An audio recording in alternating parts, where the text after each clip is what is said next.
It's time for game night. Tonight we're talking about Inside Xbox Series X gameplay episode coming up this week. We'll make our predictions on what we'll see. We're also talking about remakes and remasters, why Final Fantasy VII Remake is neither. And we're also going to talk about what games from the past we would love to see come back as a remake or remaster.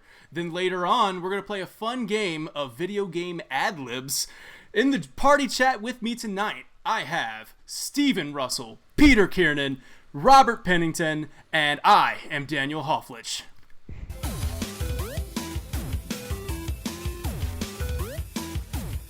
All right, what's up, everybody? Steven, how you doing, man? This is the first time on the podcast, as well as Peter, but we'll get back to that. Let's go, Steven. What's up, man? How you doing? Doing great. I'm happy to be here, and I plan on being here the rest of the time, so let's do it. Yes, awesome, man. That's great. I'm glad you got your brand new mic. Hey, let's talk about my beautiful mic here. It's great. I hope you guys can hear me nice and beautifully. You do. You sound incredible. Sounds great. Sounds a lot better than the built-in mic last week. We tried.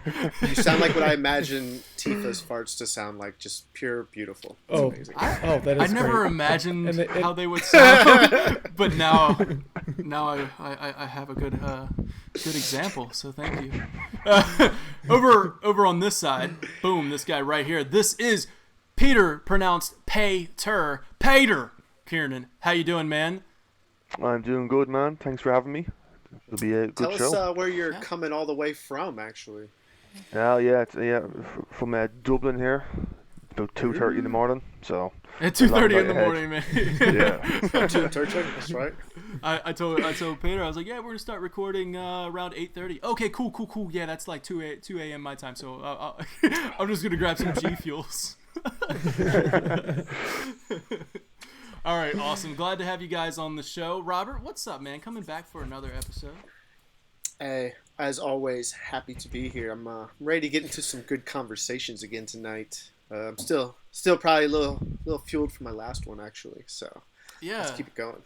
All right, so earlier in the week, I was going to make this another Final Fantasy VII Remake topic. I kind of switched gears. Now we're just going to touch on that a little bit because I've getting a lot of comments about people just copy and paste comments that say that's why it's called a remake, not a remaster. And I wanted to address this because it's kind of just a copy and paste comment. Either you've never played the game, you haven't beat it yet, or you're just copy and paste. So we go also talking about Inside Xbox Series X. This is gonna be awesome. First time we're gonna see next gen gameplay on the Series X, so that's cool. All right, so let's talk about let's let the listeners get a good idea of what you guys play and who you are and stuff like that. So for me personally, I am replaying Final Fantasy VII Remake on hard mode, and I am so edgy. Dude, you know what I mean? Robert, like I was like venting to Robert about the freaking Hell House because I was having the hard time. Robert said, I can't believe you're doing it. Games are supposed to be fun, Daniel. Yeah, exactly. No, it's super fun, and the funny thing about that is once I got you really have to really know how to get these materia combinations right for who you're fighting.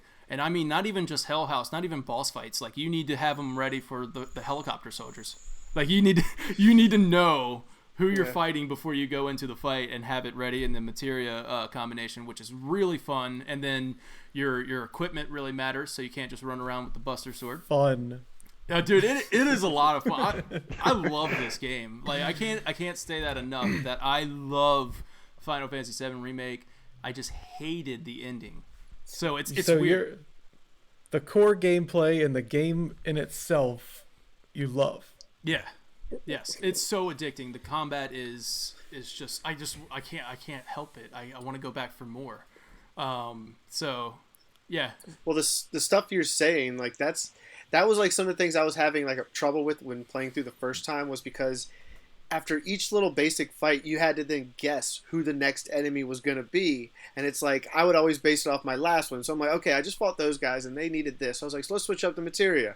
And then I go forward and you get into a fight. And then all of a sudden, these enemies, oh, well, they have the opposite effect. I'm like, well, come on, man. How am I supposed to be ready for this every time, you know? So that was a frustrating thing for me. But playing through it again, like I said, you're just... It's just a refresher, and then also you have to just be, God, you got to be on your game. Mm-hmm. And I do want to go through and give it that at least try it again on hard, but just right now I'm pretty content. I was happy with it. Okay. I know Peter played it, right? Yeah, played it, finished it. I suppose I'll just jump in there and just talk about it for a few minutes. Zero knowledge of the Final Fantasy VII on the PS1.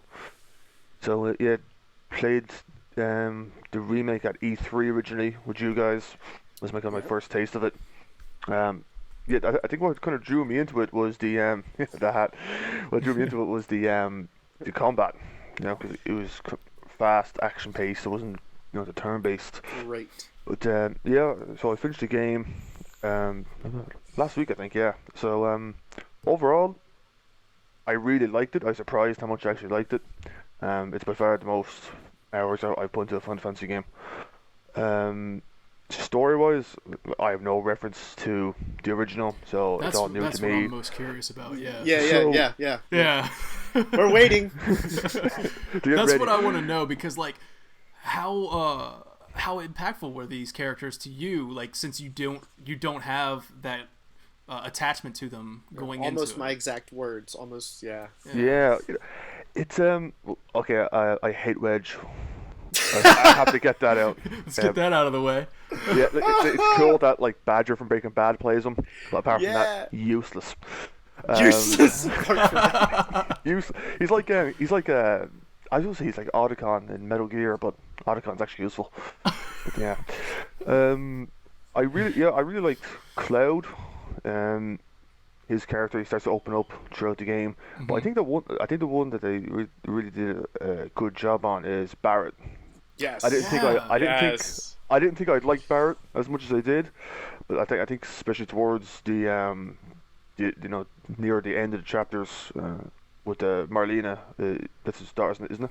Mm-hmm. And feel a lot more emotion from him, and then he wants to help Aerith and all that to repay the favor. So I thought that was kind of cool. Good character development. Yeah. A few beautiful looking game. As you guys said last week, how is there no photo mode in the game? Dude, I know. I was sitting there last night. I was playing it because I just got finished the pillar collapse. But when I was on the pillar, or the plate collapse, but when I was on the pillar, like, I had this really cool scene. They were looking down at Jessie and she was dead and everything. But I mean, when I rotated the camera, they were both looking down at the camera, and I was like, I'm taking that picture right now, like, cause like Cloud was like staring down at it, and Tifa was like looking down at it, and her hair was like blowing in the wind, and then there was fire behind her, and I said, just boom, screenshot. I just wish it didn't say commands, and like, right. But yeah, I was like, it's photo mode. They don't have a photo mode? No, man, it's criminal. No, yeah. I said that. Like somewhere it was like, I think I was around like the halfway point. I was like, how is there not a photo mode? Well, so like, Square develops it, and they had a photo mode in Tomb Raider, so it's kind of weird that they wouldn't add that into Final Fantasy. Well, yeah, I think they patched that in, didn't they, into Tomb Raider? Tomb Raider was Crystal Dynamics, like, but it's still owned by Square. It. Yeah, published it. Yeah. Well, I thought because like with Final Fantasy 15. You had the character of Prompto. Oh, that was his thing, so it was a bigger part of the game then. It would have been cool to, like, I don't know, something like that. Or maybe instead of, like, what was it, Chadley? Yeah, instead of maybe a Chadley type character, I would have gone for, like, somebody who's like, hey, do you mind taking pictures? So here's a camera. And it's like, that's part of the game, you know? Yeah. I did like that about 15. Yeah. Yeah, I think it'll probably be added on into a patch later on. I think we'll get a photo mode. I don't think that's out of the question. I think what they're gonna do is they'll probably release this patch that has a photo mode, and then you'll get those summons that were exclusive to your pre-order, like certain pre-orders and stuff. you can either like buy them separately or something. I do have a question for Peter in regards to it. While you were playing it throughout the game, what did you think of, or what did you think the Whisperers or those God. Phantoms? What did because to me and Danny they were completely brand new, and obviously to you they were brand new. But we were already trying to draw assumptions immediately, whereas to you, I'm sure you were like, well, let's see where this goes. So Yeah. I didn't know if they were in the original game in some form, so I was kind of like, they were kind of annoying when they showed up. God, yes. But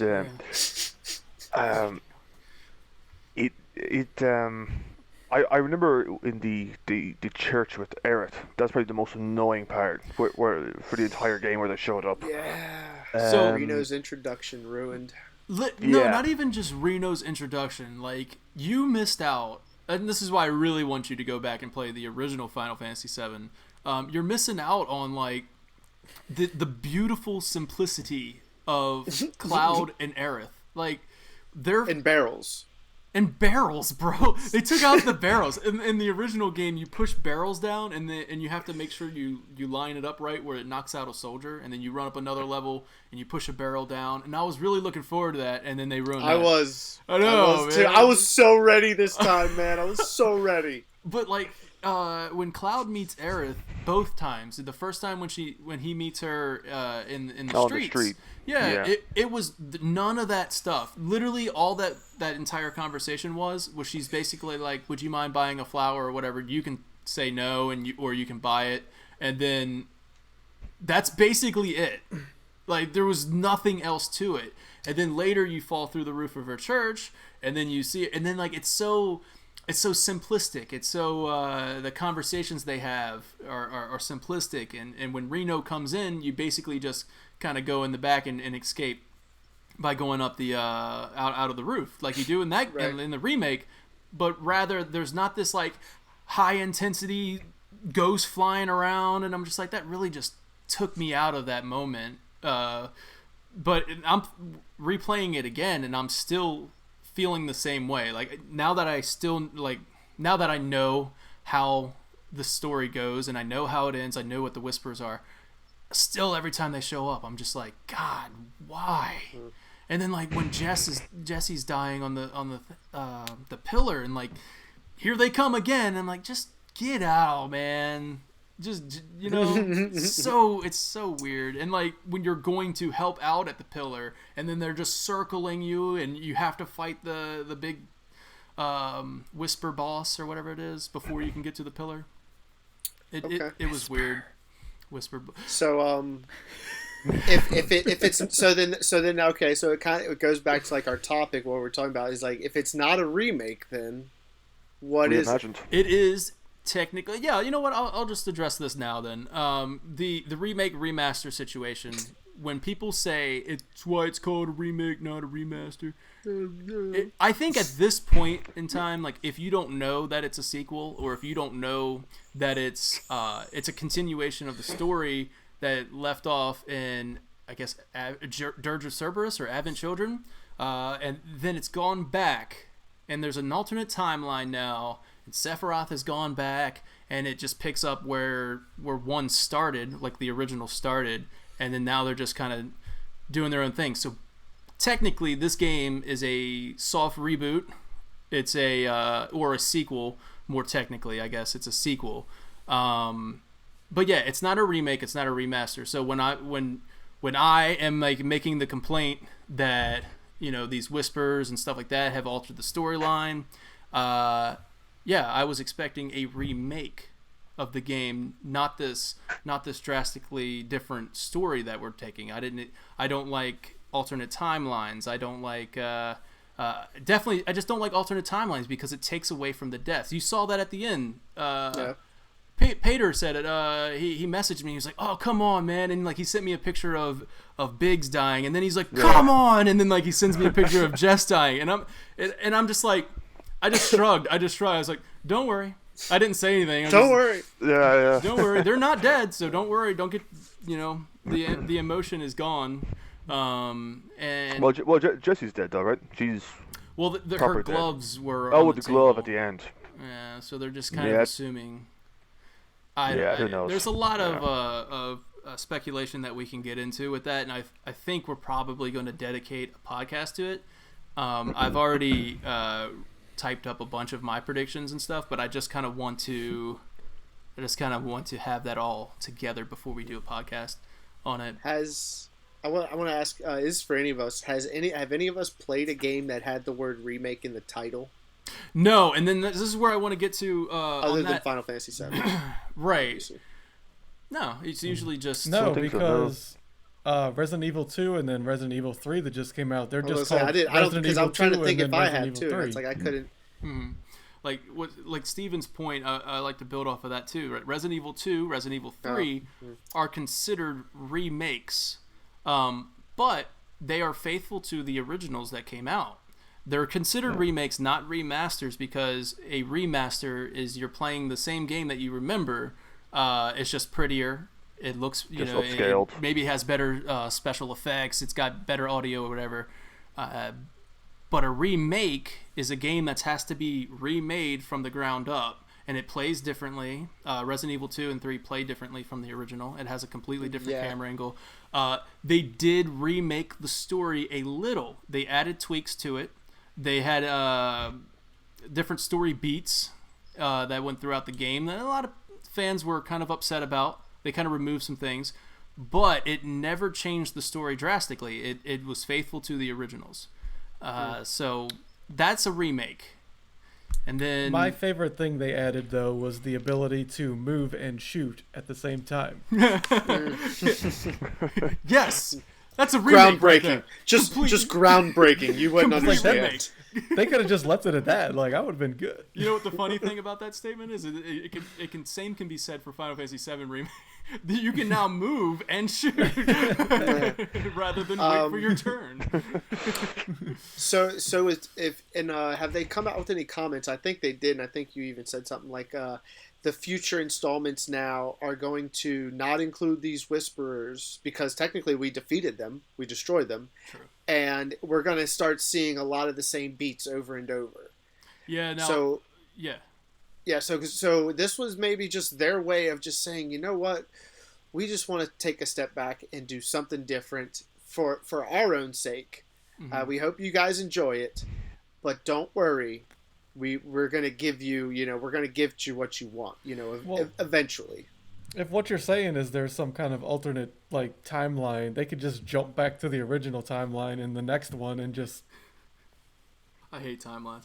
But no, you're right, Rob. So the official statement was Katase saying, he said, we haven't changed the story drastically.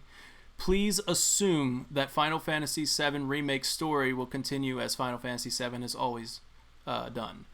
Yeah. And that, for me, I picked out the very key word of that, assume. So basically it tells me that they're going to do exactly what they did with the first installment. Tells me nothing. No. It tells me everything I need to know. They're gonna do exactly what they did with the first installment. I think it's going to follow the same story beats as the original game, but now there's this background or this underlying story about what is Sephiroth up to. But as far as the motives of the characters, as far as the motives of Shinra, everything is kind of in line. So the party's going to be out on the hunt for Sephiroth, which is kind of where we left off with Midgar. To the Chocobo farm. We're going to go to the Chocobo farm, and I have a prediction about that. I think we're going to stay on that one continent. One continent. I think we're going to stay right there, and that's going to be the next installment. So I think the installment's going to end with Junon. When you go to Junon, and they're probably going to remake that to be almost Midgar level. And then right, yeah. Then you're going to get on the ship, and you'll fight Genova as the last boss on the ship. And then I think that's when they're going to go wild and have this underlying story come back into play and just give you a little bit more of what's going on with Sephiroth. And I think it's going to be like when you're watching a TV series. They always throw in that little bit at the very end to keep you to keep that Right. cliffhanger. I think that's what they're gonna do. So I'm back to being excited about it. Like I'm back to be like, oh my god, I can't wait to explore this continent, especially if they make it a huge open world continent. And then, I mean, you have the Chocobo farm, you have Calm, you have the mines that you have to go through, you have I think Condor. I think is you go there. I think you stop by Condor. Yeah. I'm not sure. You don't have Sid or Yuffie by that time, do you? No, but you do stop by a Condor once earlier in the game, and it's not for the big battle. The that they had, battle, yeah. right. Not for the huge materia, but you do stop there, and then you go to Junin, and I think when you get to Junin, it's going to be like this is their rebuilt Midgar like quality. Now my only hiccup with that is now in the third installment, because I don't know if they've released how many installments they're planning on doing it in.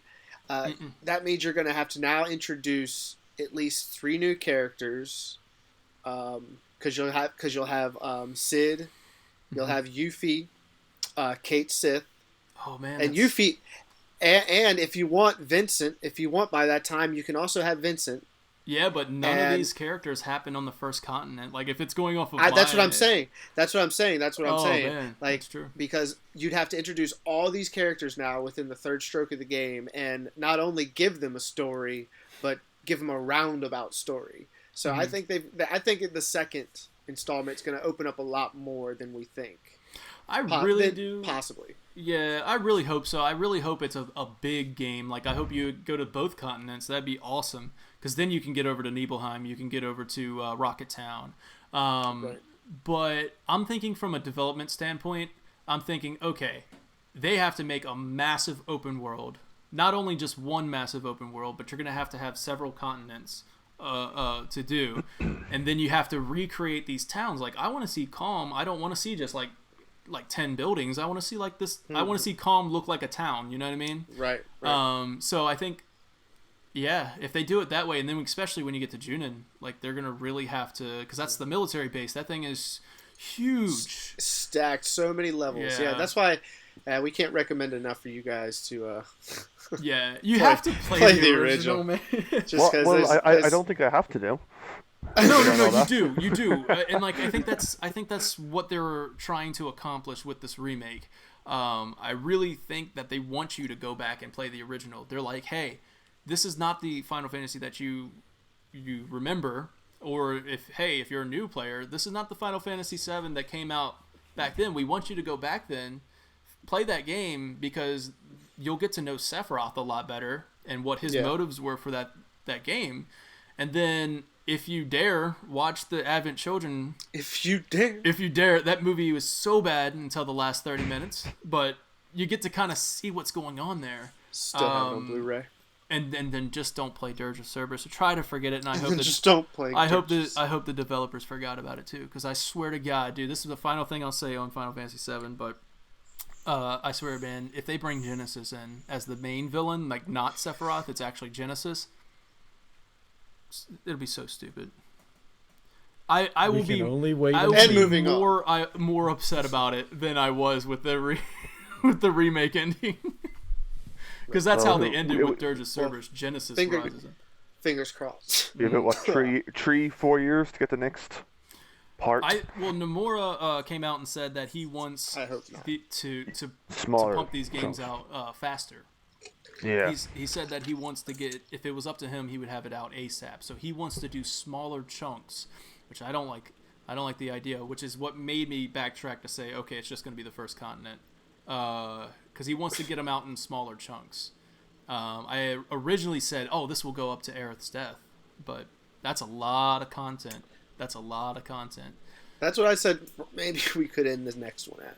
This is gonna have a long development cycle. It's going to be quite a bit of releases before they get to the final ending on this, I think. I agree. Yeah, I think it'll be every 2 years. That's my prediction. Yeah. They went so big with Midgar. Now they've set the par. Like that's the standard now for how amazing a city has to be. So now, like, now, yeah, all your huge set pieces that were part of the original have got to look like that, and that's a huge task to put on people. Not only that, like when they like kind of spilled the beans on how big the world is, like when they showed you that little image of the meteor coming down and hitting the planet. The planet was huge. I'm like, oh my god. Like, because in the original, you pop up in like clouds running on the world map, and it only takes like maybe 5 minutes to get to the Chocobo. Right. Not even 5 minutes, like a minute to get the Chocobo farm. But now you'll have to actually explore the entire desert of Midgar, like, you know, and then get to the Chocobo farm. Right. Because it's a wasteland outside of Midgar for a little while before you even get to Green. Is it just one development team working on this, or they're probably gonna have to bring in more people to really get this going? Yeah. By the sounds of it. Yeah, this is all in house, man. This is all with Square Enix. I don't know the specifics on like how many, if they have any outside development teams working on it or not. I really think they should outsource. That'd be awesome to get it done faster. But I think every 2 years is what I'm going with. I think it'll be this time, 2022. We'll have the next game. Yeah. Fingers crossed once again on that. I think that's hopeful, but we'll see. I just don't want to see episodic. I don't want to see it turn into an episodic thing. Like I like the installment, the parts of it, but I just don't like the episodic thing. Like, say, for example, if one episode release is Sid's story, so you follow, or Barrett's story, you know what I mean? Like, that's what I was gonna ask you about, like how Final Fantasy 15 they did with their DLC, episode Prompto, Gladius, and all that. What if they did that for Vincent? For like, what if you got to do Sid's the time you meet Sid, but you do it through his eyes. You play through it through his eyes. You know? Same thing with Yuffie, so you're the one who steals all the materia from the group, and then you go on the run, so I was thinking about something like that, and it's a cool thing to look at because, well, we want more, and this is the opportunity for them to just throw out new ideas and just see, let's see what the fans are going to like, hopefully. Yeah. Well, in one of the quotes from the Ultimania that I've been getting a lot of this information's been pouring out of, in the Ultimania, one of the developers said, I can't remember who it was, said that originally we wanted to have the perspective of Tifa and Barrett when Cloud falls. Like, they wanted to explore what was Barrett and Tifa doing. Like, how did Tifa get to the Chocobo carriage? And right. Yeah, so they were going to do that, and then they said they ran out of time and resources, so they weren't able to do it. DLC. I don't know, maybe. But it's a big undertaking. So Peter, right? What was your final thought on that, like on the game? Really enjoyed it. I hated that boss battle on the runway with the motorbike guy, the you big didn't machine. Like that? Oh, Roach? No. The end one with the big machine, and they're driving away out of Shinra. Okay. Yes. Yeah, that was a pain. That kind of killed the pacing of the game because it went on for so long, and like that ending chapter's really good. I didn't expect... Oh, so you like the ending chapter, or did you like the final ending chapter, or the headquarters chapter, like 17 or 18? I like both chapters, bar that when you're getting away from Shinra, you're fighting that mechanic machine thing. Yeah. Barrett and Aerith. God, that was a... Yeah. What did you think of the whole, like, when it gets wild and you're fighting the giant heartless Kingdom Hearts thing? Yeah, like again, I have no history of Final Fantasy, and my first thought was, oh, this seems a bit out of place. That's my first impression. Thank you. Yes. This seems out of place. Okay. See, again, I had no reference if there's something like that in the original game, so I was like, oh, okay. Just went with it. The ending, I'd have to look it up again and kind of replay it again. But I'm surprised that you fought Sephiroth at the end. Yeah. I thought the game was actually going to end when you're going into the portal on the road. Wow, that would have been a cliffhanger. Oh my god, I would have been like, what? Yeah, I used to assume it was going to end there. I was like, oh, okay. I They kept suspected kinda going. that also for a second. But yeah, overall, really liked this. Surprised how much I liked it. I think I finished it in about 30 hours or something like that. So I did all the side quests and Okay. enjoyed it. Awesome, Any man. rating out of 10? You want to give a rating out of 10 maybe? I'd probably give it an 8 because there's a bit of filler in some areas in different chapters. Oh, you don't mean going to collect the cats, do you? Oh, come on. Well, Biggles I almost and want to take a full point off for Wedge being so annoying. Oh, wow. But that was his story arc, though. Like, remember at the Terrible end when story he arc. falls off and he was just like, I'm not good anywhere. I'm not good up there. Yeah, I'm not good down he's here. damn right. And Peter's Useless. He's damn right. like, I wish you'd die already, like you did in the original, but he didn't. Can we just like swap him with Jesse? Right. In the original, just if it gives you any comfort, when he fell, he just fell and went pow. That's worth playing. No the zip original for. line or anything like that. That's worth playing the He'll just original play it, for. He'll play it up to that part and then stop. Which is only Yeah, like 2 hours. Yeah, there. it's like 2, maybe 3 hours. Yeah, you can get there quick. Yeah, that's another thing. I kept having to remind myself that this is a small part of the game because I know Midgard is only a real small part of it, and it just like because I felt like just one big massive game and the story was going to end there, but that obviously keeps Right, going yeah. for how many more parts are going to be able. Like Yeah, when you 8 out of 10. I'd give it. I'm sorry. Yeah, I know we're getting so excited. I remember playing it the first time and just like I thought Midgar was the game, like that's what I thought, yeah, like for the first the game, original, yeah, the original, and I'm just like, and then all of a sudden, like you leave Midgar and you're just there's a whole like the world map appears, and there's just this whole continent and these other continents, and I was like, oh my god, that's why I really am excited, like for this because like I know me and Danny were talking about like Costa del Sol, which is like a tropical resort place. God. I can't wait to see what that's gonna look like, man. I can't wait to see the submarine battles if they're still gonna be in there. They I have can't to imagine be. the fact that you can explore the entire ocean of an entire planet, and this could happen, it's just. I mean, I'm excited, and maybe they did this because they knew.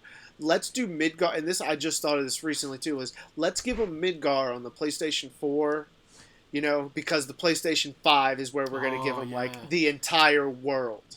You can think like the draw distance is going to be insane, and like you'll be able to create these massive open worlds. What if it was the video game's first open world? Like an entire world, not just like, hey, here's an open world, go explore this like land. What if it was an entire open world and you could get on the high wind and fly around it? Jesus. Right. I think that's too big, but yeah. What is the largest open world right now? It's not Grand Theft Auto.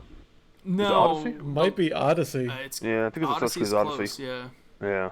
Somebody can look it up if they want. Yeah, I'm not sure. And Valhalla's gonna trump Odyssey. It will.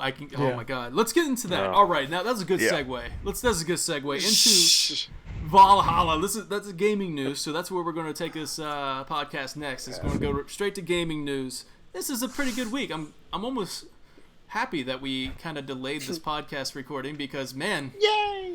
Like video game news just started pouring out like after we delayed on Monday. Right. So we can start with Jeff Keighley's Summer Game Fest announcement. This is to replace, kind of replace E3, but this one actually runs from May to August, and it's going to be just. There we go. I'll just read the official statement from Twitter. There are a few key elements taken from Summer Game Fest from the Twitter page. It'll have publisher news events, in-game events, playable content and demos, and it's all global, fully digital, interactive, and free to fans. Are you ready to play the future? I didn't even hear this. Yeah. I don't know if I'm ready. I'm just so intimidated by that statement. Another Twitter post from them saying that the game announcements start next week with Inside Xbox with the Series X gameplay. So apparently Inside Xbox is kind of part of this game, Summer Game Fest. So it's kind of kicking it off. I wonder if Jeff Keighley will be kind of at Inside Xbox. I wonder if he'll be there, kind of like hosting it. I don't think so. I feel like Xbox kind of has their own thing, their own hosts. But if it's part of the Summer Game Fest, that could be interesting. Now, yeah, so it's like they're kind of doing this to replace E3 rather than having they don't have much of a choice. Because they don't have what? Much of a choice on this right. one. Well, yeah. Is it going to be like they're going to be like presenting like on a stage or something, and then it's just going to be broadcasted, or is it going to be completely like you're on like a VR tour or something, or like how do you change through the games? How do you Well, that's what. Yeah. From what I've seen, because this was literally just announced probably yesterday, I think it was. So from what I've seen, that this is just going to be, it's Summer Game Fest, so it's kind of like this umbrella of announcements. So people like Xbox can fall under the umbrella of Summer Game Fest, and Ubisoft surprisingly wasn't on the list, but Activision was on the list, and then there's all these companies. PlayStation was on the list. And I think, yay, good for PlayStation. Yeah, they're supporting. They're going to be supporting Summer Game Fest, so I'm going to bring it up now, and kind of get support that, but not E3, because it looks like they're going to allow the companies are doing their own thing. Like Inside Xbox is apparently going to be part of the Summer Game Fest, but I can imagine that this Inside Xbox is just going to be your typical Inside Xbox. But I think Summer Game Fest will probably co-stream it, maybe? I'm not sure how this is going to work. They might all piggyback off of each other in a way. Yeah. So what do you think, Steven? Any type of something that can give us at least a small percentage of what E3 is, I'm all for, because I love game news and I love E3 every year. And the fact that we're not getting an actual E3 really does suck. But if we can have something to kind of like at least fill that void, I'm all for it. Yeah. I'm a little more. I love E3, so it's kind of like my thing. I'm a little more. It's kind of my thing. I'm a little more skeptic, uneasy about it, just because it's a couple months long. I kind of like that whole Christmas Day feeling at E3 where you get all of it at once, but now it's going to be spread out. So it's going to be like it's kicking off next week. So game announcements are just going to start trickling out like at a pace. You know what I mean? At a good pacing. So that way they get the attention that they need.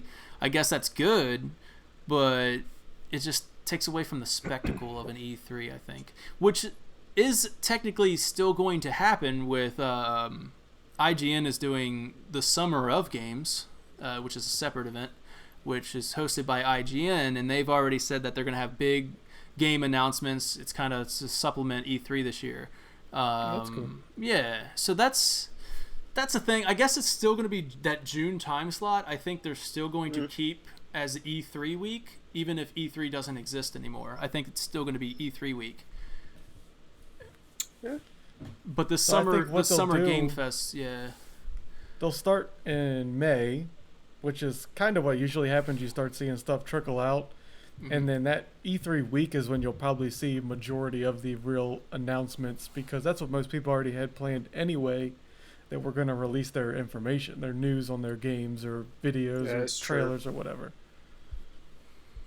Yeah. Well, speaking of that, we can dive into Inside Xbox, and let's talk about it, man. This is going to be a huge Inside Xbox. We got Series X gameplay going to be shown for the first time. So it's third-party gameplay. They're not going to, from what I can gather, is not going to see any like first-person Halo announcements. That's going to be at another event at a later date. third-party gameplay. First party games, guys. No first-person games at all. We're no, I get. No, I think I completely agree with you. I don't think we'll see first-party game reveals. I think we'll probably see like first-party games such as Gears of War 5, like Gears 5. I think we'll see that saying, hey, here's smart delivery and here's how it runs on Series X, because these games that you play on your Xbox One, Gears 5 and maybe even Halo 5, or they'll probably just be like, hey, here's it running on Series X, here's how fast it boots up, here's how fast the loading times are, how pretty it looks, and stuff like that.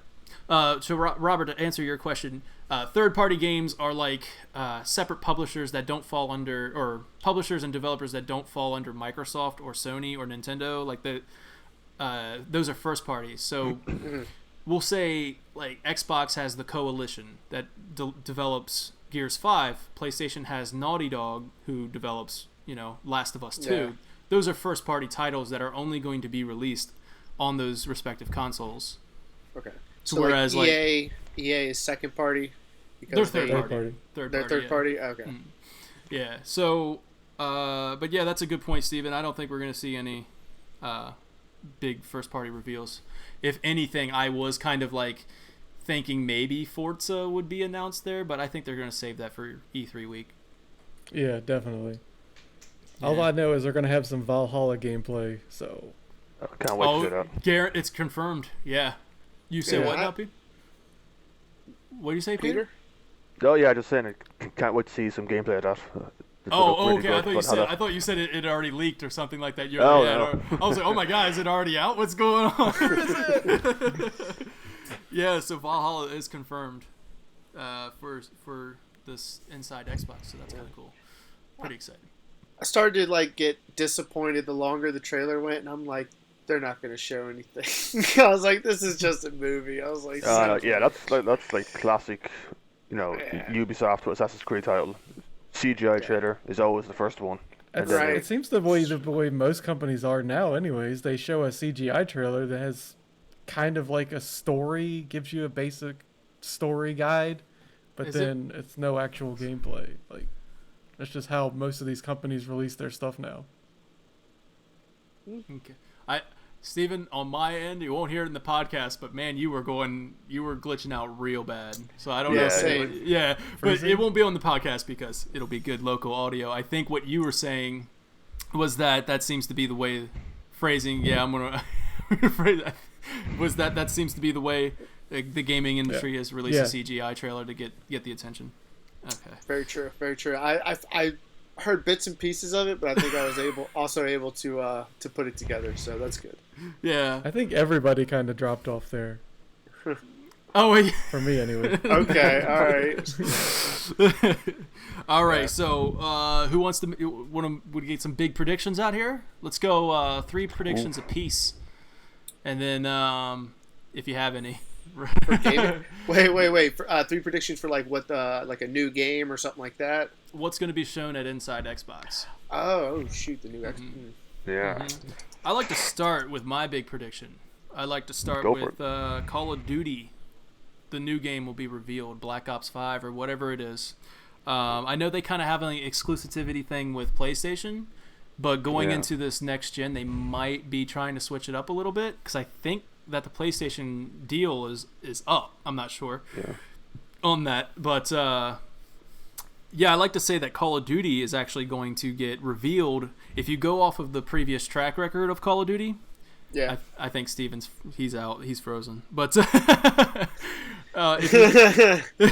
he is. If you go to the previous track record of Call of Duty reveals, last year, May 30th, Modern Warfare was revealed, and then the year before that, May 17th.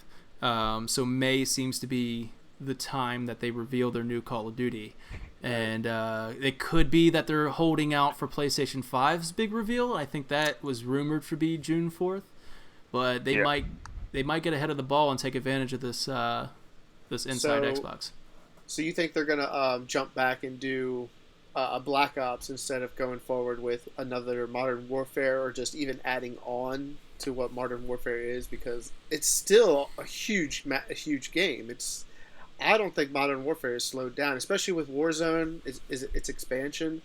Now it's making like the contender up there for like the battle royales and all that. So, but you think they're gonna just like still announce something different?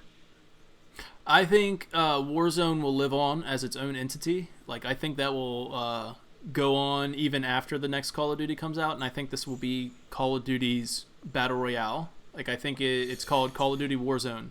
It's completely separate from Modern Warfare in terms of, like, you can download it for free right now. It's its own game, kind of like Apex.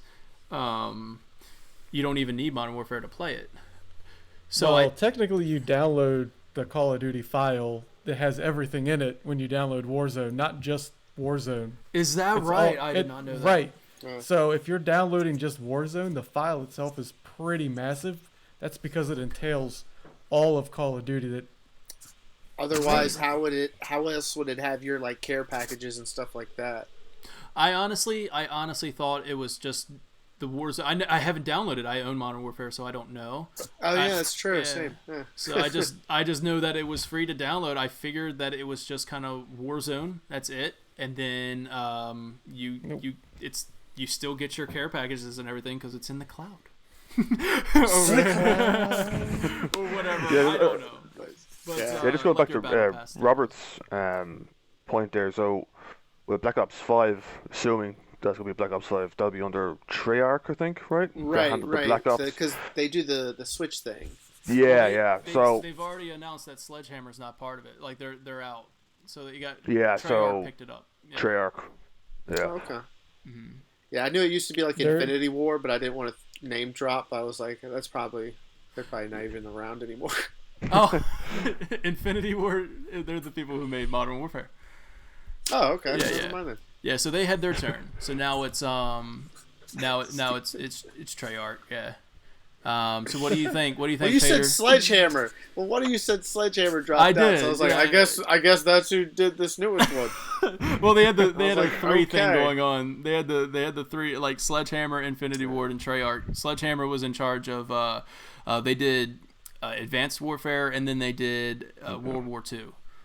So that's what Sledgehammer did, and then Infinity War they kind of took care of Infinite Warfare, and then now it's Modern Warfare. But anyways, so Pater, what do you think, man? What do you think this Call of Duty thing is going to happen? I think the next Black Ops will probably shown at Microsoft's next showing. I don't think it's going to be inside Xbox. I think Treyarch would probably want more of a bigger, stage, quote unquote, for that. Mm-hmm. But look, who knows? Easily could do. They could just do like a little teaser trailer and be like, "Hey, tune in on May 28th for the full reveal" or something like that. But so Steven, what you got, man? You got a prediction? So, Valhalla's going to be there. I also believe that Ubisoft will probably show some of the Watch Dogs new gameplay on next gen, because that has been pushed back. Because they had that announced at last year's E3. So it's supposed to be out by now, wasn't it? yeah, it was supposed to. Yeah. We'll also more than likely see a gameplay demo for Cyberpunk 2077, which is something I'm really looking forward to. Those are the only ones I can really kind of think of that I've really thought about. I'm sure there'll be definitely some surprises from maybe EA, because EA and Microsoft work well together. So you might see. I know they are developing a new Battlefield, but I don't think they'll show anything for that. But I could be wrong.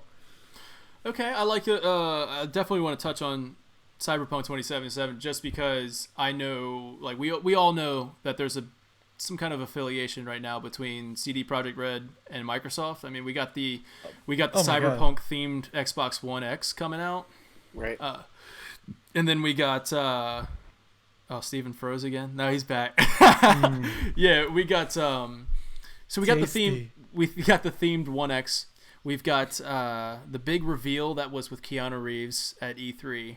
So I think there's definitely a connection there. And if they wanted to reveal what Cyberpunk 2077 is going to look like on next gen consoles, Yeah. I think that's where they're going to go. They're going to go this inside Xbox. They'll have somebody from CD Projekt Red sit down and talk about what that's going to look like on Series X, and maybe even say, here's the smart delivery thing. Yeah, I was gonna say they are doing the smart delivery with the Assassin's Creed and Cyberpunk 2077, which I hope more game developers go this route, because it's very customer. It's very good for the customer. They don't have to buy 2 copies for each console, which sucks. But yeah, absolutely. I mean, like, Cyberpunk comes out before, assuming, I'm sure Series X is not coming out in September, but so Cyberpunk will be out for oh man, Pater just dropped out. So Cyberpunk will be out before the Series X drops, and you can jump into that world, start playing, and all of your progress will carry over, and it'll look so much better on the Series X. So yeah, and that's why I'm really, really curious. We haven't heard anything from PlayStation on this matter, and I'm really curious, because I want to see Final Fantasy V have this feature, the smart delivery feature, because I want to be able to take all my progress and just transfer it over to PS5 and then play Midgar and freaking ray tracing. Oh my, and like, dude, Midgar is going to look so good. The loading times will be significantly better. So I think Final Fantasy VII Remake will be like a prime example of the power of the PS5 if they go this route, or they go the money hungry route and they sell it again. Like, if you want the PS5 version, you have to buy it again. It's gonna be a bad look. It'll be a bad look. I kind of feel like Sony is getting in that mindset from the PlayStation 2 to 3, where they were so in their own head that they thought they could do whatever they want and people would love it. And it turned out not to be the case, because the 360 was a dominant figure in that generation, whereas PlayStation 4 has kind of pretty much won this console war in terms of sales. But I feel like Sony's getting a little bit big-headed again. Yeah, PlayStation dominated this console generation, no doubt. And I think, like you said, yeah, that PS2 to PS3 had a very bad launch, and I'm kind of wondering if PlayStation is kind of backpedaling a little bit. I'm not sure. That's just me assuming right now, or they're just so confident right now that they can just say, we can reveal a logo and make headlines. You know what I mean? Like, they're just whatever about it. They have the games. They have God of War, Spider-Man, all these first-party, Last of Us, all these first-party titles that they don't need to be pushing the PS5 right now, especially with Last of Us 2 coming out, like, and Ghost of Tsushima. Like, it just seems they're kind of like just biding their time. You know what I mean? Yeah. So anyways, back to Inside Xbox. You also said EA, and I kind of also want to throw in a prediction that Madden 21 will be revealed, because their track record, NFL Madden 20 was revealed April 27th of last year, so it's kind of due around that time zone. Right. Well, I'm pretty sure EA will have their own thing like they've been doing the past couple years as well, because that was mainly all digital. Yeah, when they did their stage presentations. They also needed to wait for the draft this year, because the draft did get postponed, so they didn't have unless I mean, I'm sure they could write that data in. You know, I don't know how long that would take, but I assume that threw a wrench into it as well. That's a good point. Yeah. That's a good point. So that way they can have at least a updated rosters, a character cover, or whoever's on the front cover type thing. Yeah. And like, if it's somebody that's not on the team anymore, that would be really bad. Prediction on that one: it'll be Tom Brady on the Buccaneers. You think? No, they already called it Lamar Jackson. They already said. Yeah. Really? From Baltimore? Yeah. Not bad. Okay. Yeah. Peter's favorite team. I thought it was going to be the Tampa Bay Brady's, but I guess not. Tampa Bay Brady's. All right, so Peter, do you have any predictions? I do, yeah. Yeah, apologies, my laptop completely blue screened. Yeah, I'm good. So you just switched over to a different Oh, I got back source. up building, so I'm Okay. good. Good to have you back, Typical. Peter. Yeah, predictions for Inside Xbox. Oh wait, Um, real quick before you get started, man. I'm sorry, but are you recording your audio? I am, yes. Okay, Yep, good. Go ahead. yeah, we're good. Um, I have two predictions. I'm going to go with Dying Light 2 being shown again Oh snap! All Ooh. right. from Techland. It's been a while. It was delayed to late 2020. So I think there's a pretty good chance of that being shown. And I think we're going to see the Ubisoft title Gods and Monsters that was shown at E3 just gone by. Mm. Okay. So I think that's the with the Greeks and the mythological creatures and all that stuff. Looked almost like a Zelda Breath of the Wild type thing. Yeah. Right? Yes. Yeah. Okay. Yeah. Yeah. Yeah. Those are some good solid predictions. So Nice. it seems like that Ubisoft is going to have a big presence at this Inside Xbox. Is that what we're thinking? Because like I we got think so. Valhalla, we got Gods and Monsters, and Watch Dogs too. Good God, they might as well bring out Eve's Peter's not moving. Guillemot. Oh my God, yeah, Peter's out. Yeah, he's He looks happy though, so that's good. He I looks also- happy. He does. I also kind of think they'll show off maybe a themed Series X or two, so they could have like a Halo one or like a Cyberpunk one, something along those lines that you could potentially get at launch. I still want like Avengers. Like they've released some more playthroughs of like each different character, but I still want I want to see like I want to know more about like the customs, the upgrade, like how the character building works and all that, which I don't think I've seen too much about. They just keep giving you like little bits of information of like gameplay of each individual character, which is enough, but I want more. No, that would be really cool too. I didn't really think of Square Enix showing up, but that would be good because this is so weird with the Series X gameplay. That's all it's saying, and it's from third-party developers. And like, I mean, what are you gonna show? So this is such unpredictability about this episode, and I think that's what makes it really exciting. But Inside Xbox is typically not very exciting, so I'm kind of typically not. yeah. It's like they have the potential. The prospect is so good for what they're talking about. Next gen gameplay for the first time on Series X. What? And then if they just come in and they just show us Valhalla and like saying, "Hey, this is that," and then here's a teaser trailer for Madden running on it, and and like it's really boring and they only show a few things. It's gonna be like, but I don't think they can. I don't think they can. You can't ruin that, right? I mean, this is a really good. Well, even with like Valhalla, you're gonna have to show us something pretty ridiculous because we've seen just about everything Assassin's Creed has done. I mean, what are you gonna show us? More Vikings on their ships? It's like, hey, we've seen ships. It's like that's cool. Yeah, lots. Yeah. You gonna show us like some some more sneaking around in some bushes? Am I gonna be climbing through some trees? Like what? Like I want to see like how is it these raids on villages gonna be like? I want to see like if there even is that, which I imagine that would be pretty damn cool actually. Just to raid a damn raid a damn village or like a small island, and you guys are just like, all right, we're just gonna go in and just like kill everyone and take everything. All right, that's the goal. So let's see.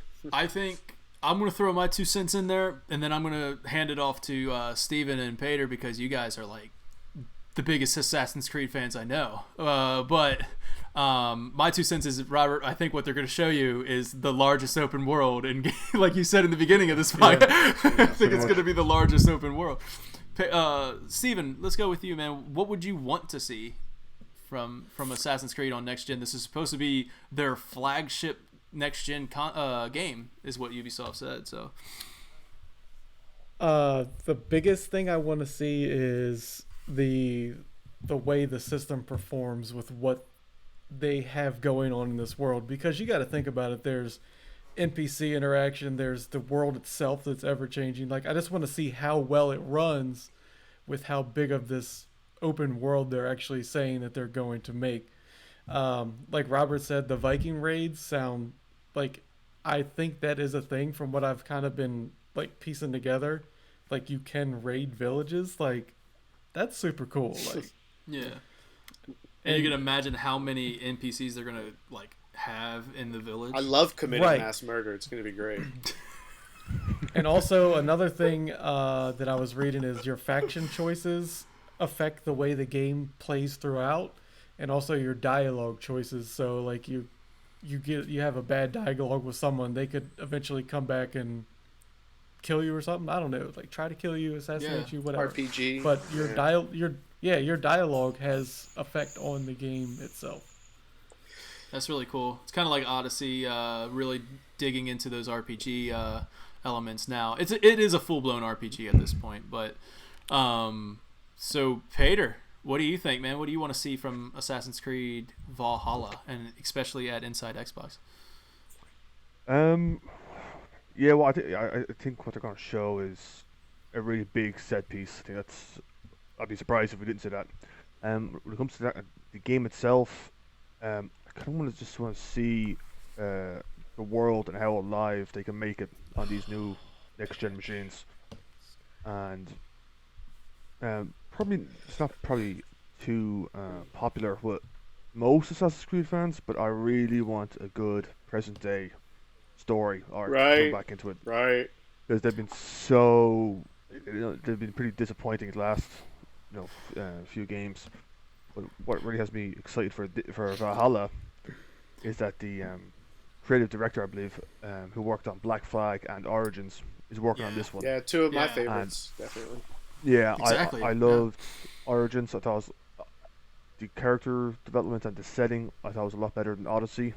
So you're really excited. I think his name's Ash, and what he can bring to the Vikings sentence. Yeah, I just can't wait to play Assassin's Creed again. Feels like forever. Yeah. Like, I'm with you 100% on the modern day storyline.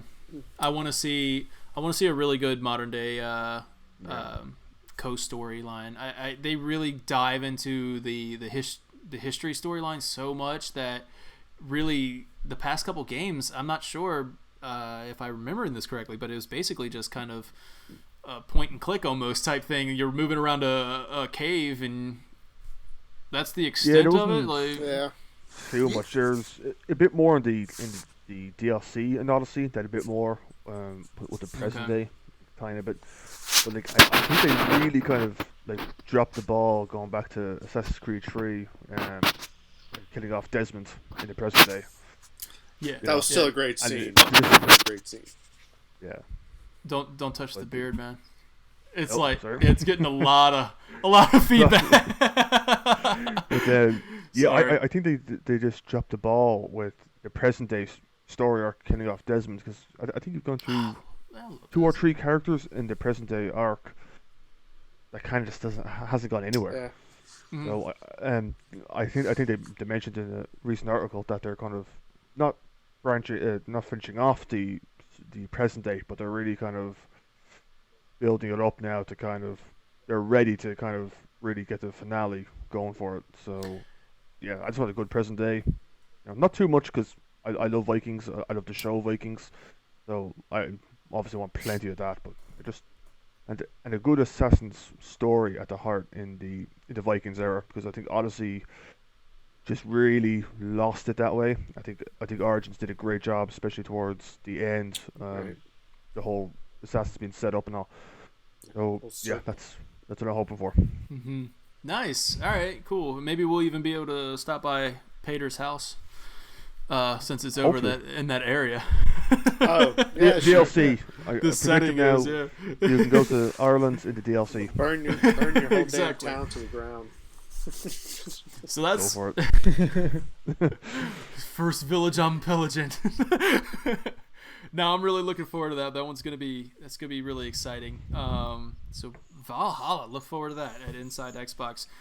And I think to just kind of to cap out this discussion on Inside Xbox, I think we'll most likely see Outrider, which is People Can Fly's game that they've been kind of showing a little bit here and there. Kind of looks just like Destiny with third person. I don't know, third person camera. So I would say Outrider, and then I would love to see a Lego Star Wars. The Skywalker saga, because that got announced and all it was just a little teaser trailer, and I think they'll probably show some gameplay on that. And then lastly, Batman Court of Owls might be there. That was my third guess. Yeah. Really? Okay, so there we go. It was either that or Harry Potter from. God, I want a good Harry Potter game so bad. Harry Potter. It's in the works apparently. Yeah. What's that? It's in the works apparently. So yeah, exactly. I've heard that for a while. So it was rumored to be in the works.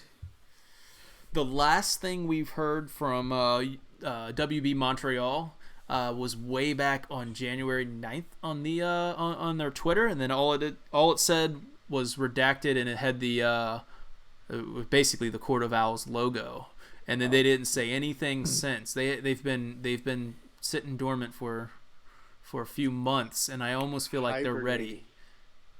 Yeah, well, they were meant to have an E3 conference themselves until everything went. Exactly, and then now that's probably not going to happen. So let's spread out your game reveals. Yeah, and if WB was going to have a conference, they have a lot to show. Batman Court of Owls, Harry Potter, probably that Lord of the Rings Gollum game. And so let's just spread them out throughout these reveals and start with Inside Xbox, and they'll probably show us the Court of Owls, I'm thinking. You got to think about that too. Like the normal Inside Xbox crew is probably going to have a small part in what this Inside Xbox is, because they have all this content that they want to show off. Yes. And now's a good time to kind of jump in front of Sony and say, hey, look, we're showing you guys stuff that's playing on a new console where Sony hasn't shown you anything. Dude, this is their time, man. Mm-hmm. And the other thing you got to know, too, is there will be some Game Pass games revealed. Oh, it's Inside Xbox. It's Inside Xbox. We're going to have some Straight to Game Pass, baby. Straight to Game Pass. We're going to have some Game Pass. Bro, Game Pass has been killing it the past, 2 weeks. From that Moving Out game, Streets of Rage 4 is on it. Those are two top-notch games. They've been nailing it, man. I love it. And then just Levelhead came out. I haven't got a chance to play it yet, but it's basically a Mario Maker. So that's kind of interesting. Like, you make your own levels and share them and have your friends try to beat them type thing. I haven't played them. I just watched the trailer, and I was like, that looks super awesome. So that's on Game Pass as well. And that kind of... I guess I got my my games coming out this week section here, but we'll finish out the news. Speaking of, did you see the leak about potential June date for another Sony reveal? June 4th, right? June 4th, yes, that's what I heard. Yeah, they will. Star Wars. They might actually show their console. No. Star Wars. They might actually show their console. I just want to see something. Just give me something. Yeah. Me too. Just show me the leg or the thigh. That's all they're gonna do too. They already showed us the top. Just give us the leg and the thigh. Because they got so much potential with their first conference, or whatever you want to call it, just to really just go, oh yeah, we're still here. Mm-hmm. Boom, games. Yeah. So. I wonder if they're gonna do. Well, it is around the June time frame, so they're going to announce games, and they're not going to let Microsoft have all the third-party support right away. So I think they're going to have to show us games. They're not going to just be able to show us, here's what the console looks like, and then spread out their reveals. I think they're going to have to show games, especially around June 4th. It's around the same time that Microsoft's going to have their big showcase during that week, and Microsoft is going to show their Halo Infinite, Oh yeah. So Sony's got to show something, and it's probably going to be Horizon Zero Dawn 2. You think? I think so. I feel like that one's the most. That one's had the most time to bake. That and whatever Blue Point Games is working on. whether it's a Right. Shadow of Colossus 2 Metal or Gear, not. Metal Gear I just Remake. want to hear Cory Barlog. I just want to hear something from Cory Barlog. Yes, love that guy. I follow him on the twits, man. On the Twits. On the twits. Yeah, All right. I'm excited. Games out this week. I'm just gonna run through them real quick. If you find something that gets your fancy, just look it up and do that. Games out this week. Moving Out, Streets of Rage 4, Levelhead, Forza Street comes to Android and iPhone, Super Toy Cars 2, Jay and Silent Bob Mall Brawl for the Switch, Fury Unleashed. There it is. He took his fancy there. Fury Unleashed, Super Mash, and Anti-Graviator. So all those games are out this week. If any of them tickle your fancy, go for it. Jay and Silent Bob Mall Brawl. Mall Brawl. Yeah, let's not make that mistake again. That's like it's like a beat 'em up type thing. It looks like. Yeah, that sounds about right. Yeah, it looks like a beat 'em up. In terms of couch co-op games that are a blast, Moving Out is fantastic. Yes. Me, my wife, and my kid played it the other day, and we were having a ball. Mm-hmm. What do? You move Dude, stuff this out is of your houses. game, Rob. I was about to say, yeah. I was like, do you literally just like move furniture and stuff? You do, Rob. I didn't make the connection until now. This is what you used to do. Yeah, it's like that's strange. Yeah, no, But it's in a fun way though. Yeah, so like say like there's an L-shaped couch, and you have to have your teammate get over on one side of the couch, lift up that side, and then you can get on this side, and you can move faster.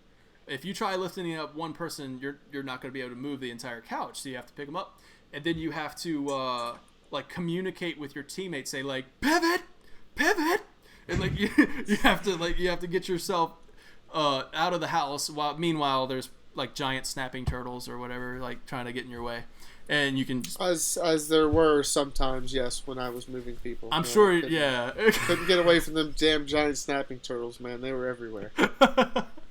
So yeah, okay, I get it. It's a lot of fun. Me and my wife play. It's like Overcooked, but with furniture. Yeah. So you and your girl, Rob, you guys would enjoy it. We've got two controllers. Yeah, there you go, man. All right. So let's. She's actually looking forward to another game night of Quiplash or something. She still asks me about that sometimes. Oh yes, that's gonna be awesome. I have another idea, like what we're doing right now. But I'll take a camera and face it towards the screen so you guys can actually see the live video feed rather than watching it on Mixer where it's like a 15-second delay.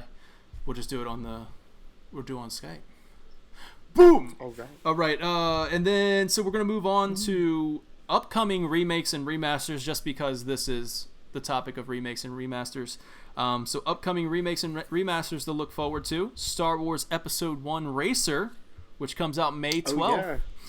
I saw that. Comes out for PS4 and Switch. The Wonderful 101 comes out for PS4 and Switch. That's May 19th. And then we got Saints Row the Third remastered, which looks excellent. It looks really good. It looks like a very well done remaster. Saints Row guy. That's fair enough. A lot of people love it as a GTA never alternative. get into it. Okay, fair enough. That comes out May 22nd for PS4 and Xbox One. And then SpongeBob SquarePants Battle for Bikini Bottom. Switch, PS4, and Xbox One. June 23rd. Yeah. Please be on Game Pass. Please play on Game Pass. Did anybody play that back on the PS1? I don't think so. No. Okay. I don't think so. I remember it though. I remember it as well. All right, guys. So let's move on to the main topic, or I guess co-headliner or whatever. Remakes and remasters, man, and then we got a fun game of ad-libs coming up. I don't know if I can use the real word, the real game. I have no idea. Yeah, I don't know if we're allowed to. So just ad-libs is actual what it's called anyway. So we got some cool, fun video game ad-libs coming up after this. Let's name off our 3 remakes and remasters, or remakes or remaster, that we would like to see. 3 of them? God. 3 of them. We'll alternate. I'll name my first one. No, okay. Yeah. Okay. Okay. I think I can do that. Yeah. We're gonna alternate around the room here. My first one, I want to see Jack and Daxter trilogy. Oh, that's so.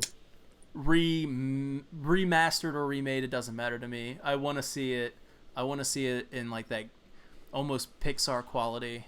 The Pixar quality. I want to see it. I want to see it, man. I would love a Jack and Daxter remake or remaster. I think it would look amazing on PS5. What do you think, Steven? I'm gonna go with the Max Payne trilogy. What? I really enjoyed those games, like just all of them. Yeah. Not 1, 2, or 3, but just do them all. Even though 3 was on 360, but I feel like the first 2 should definitely be. I really at least enjoyed the first those games, one. and At least the original. Yeah, I want to see remade. Like, don't take the, kind of pick what you want from the story or whatever, but just remake everything. Like, you know what I mean? Reboot. I'm sorry. Let's go with reboot. Reimagination. Let's go with a reimagination. I like reimagination better. Yeah. Imagination. That would be awesome if you reboot the Max Payne series. I would love that. Or if you want to remake or remaster, yeah, that's a great choice. God, that got me all giddy. Like, I want to see a Max Payne. I loved them. Pater, what's up, man? Ooh, I think the top one would have to be, because I saw cutscenes for this already and it looks amazing, would be Metal Gear Solid 3 Remake. Because Konami already have cutscenes made for their gambling machines, which is just terrible. But the cutscenes, it's a cruel tease. The cutscenes they showed for Snake Eater just look amazing. I was like, yes, remake, please. That's number one for me. But they have to start at 1. You'd have to start at 1. Well, chronologically, MGS3 is the first in the series. That's true. Yeah, I guess you're right. Yeah, that would. God, that is the. Good points. All right, Rob, what you got, man? Good, Rob. That's a good point. Yeah, Metal Gear Solid 3 would be awesome. Well, just call it Metal Gear Solid Snake Eater. I don't know if you guys played this game. It was for PlayStation 1. It was called Armored Core. Where you were like these robots, and you could get legs like spider legs. You could get legs that were like tanks. 2 legs that could run fast. Like you could put a jetpack on and fly around. You could have like cannons on your back. It was just, I would just like to see it updated, like modern, because it was just fun to play. Because it was usually like 2 players. You could play 2 players, PV, person versus person on PlayStation 2 or PlayStation 1, or you could do the missions. And so, but yeah, that was just like thinking about that the other day. I was like, man, I loved that game when I was a kid. So that's my first one. Dude, that's cool. I had to look it up to remind myself of what that was. That would be a really cool remake or remaster. What's the game? Core, yeah. What's the game that Phil Spencer keeps bringing up? I feel like it was Armored Core, or maybe it was something to deal with that, like some kind of like robot. Is it the more mech one? Mech Warrior. Mech Warrior. Okay. Is it like where the 2-legged mechs and like you're the pilot in the cockpit and all that? Okay. Yeah. Okay.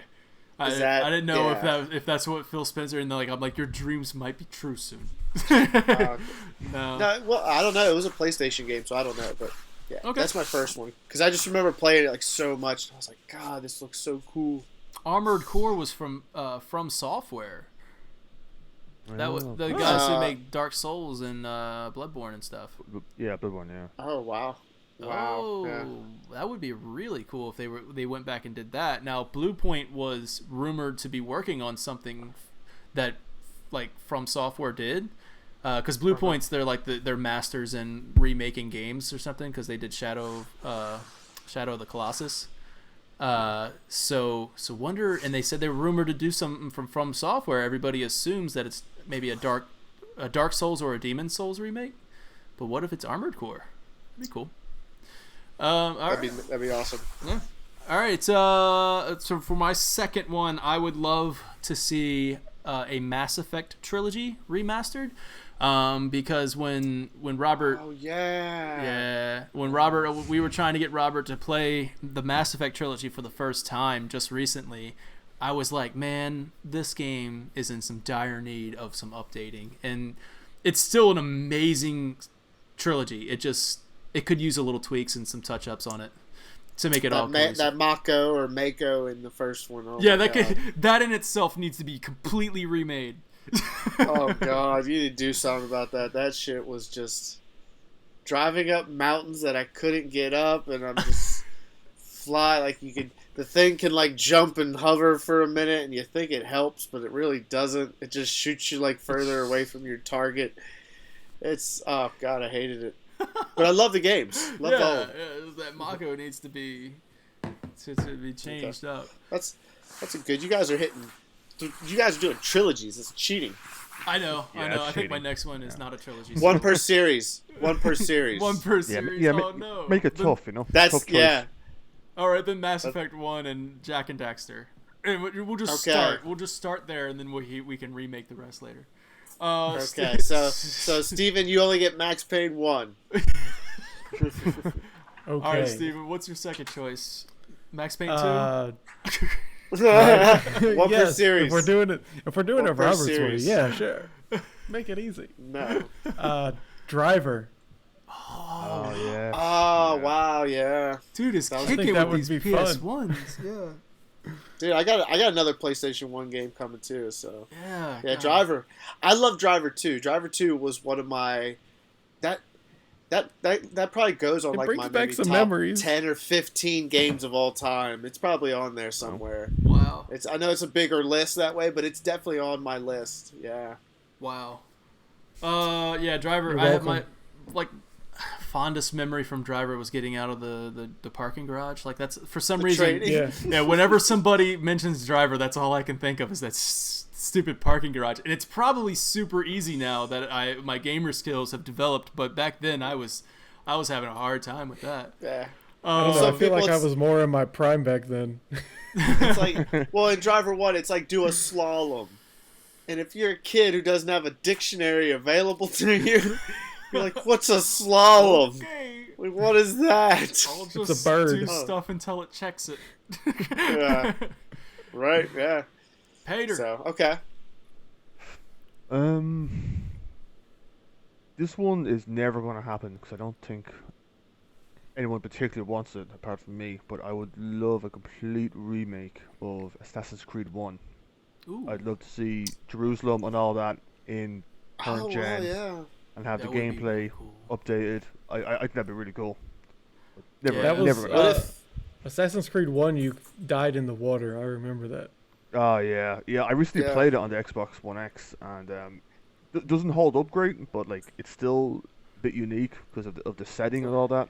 Mhm. So, remake would be really. I cool think it'd for be that. cool to introduce a storyline in a future game where you can go back and, like, pick the ancestor. Whoa. You know? Whoa. Like, yeah. Imagine Assassin's Creed game like that. Whoa. Pick the ancestor. Pick your like step into the Animus and have like fun. you got to go back. Like you got to go back and do certain like parts of every assassin who came before Oh. you. Assassin's Creed Legacy or something like that. Anthology, yeah, anthology something. or something. Yeah, like could you Ubisoft imagine? is calling.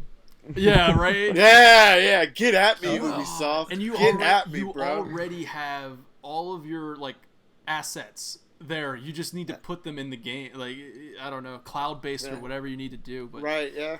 that Just would be like so you would crazy. just have like you could only take like the best parts from certain games, obviously. Okay, But you should still have the option to free roam in each one.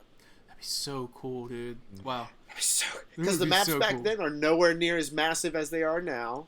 You know, Mhm. the rendering probably would be phenomenal. So Yeah, I like the idea of remaking Assassin's Creed 1 just because I feel like it does deserve the polish and shit because it was the first one in the series. It was just kind of like, hey, Yeah, exactly. Great game. this Great is game. this is what we got. We're gonna make it a lot better It was in an ex- Assassin's yeah. Creed 2. It's just kind of like it was an experiment that worked. yeah, kind of forgotten. So I think it Okay. deserves a spotlight. Robert, All right. yeah, Robert. All right. I think is this Game 2. game 2? Okay. This is game 2. PlayStation 1. It came out the same year Final Fantasy VII did, and I know that because I played the demos for both of them on a demo disc for From Final Pizza Fantasy Hut? VII and for this game. I don't remember where I got the demo disc, but Bushido Blade.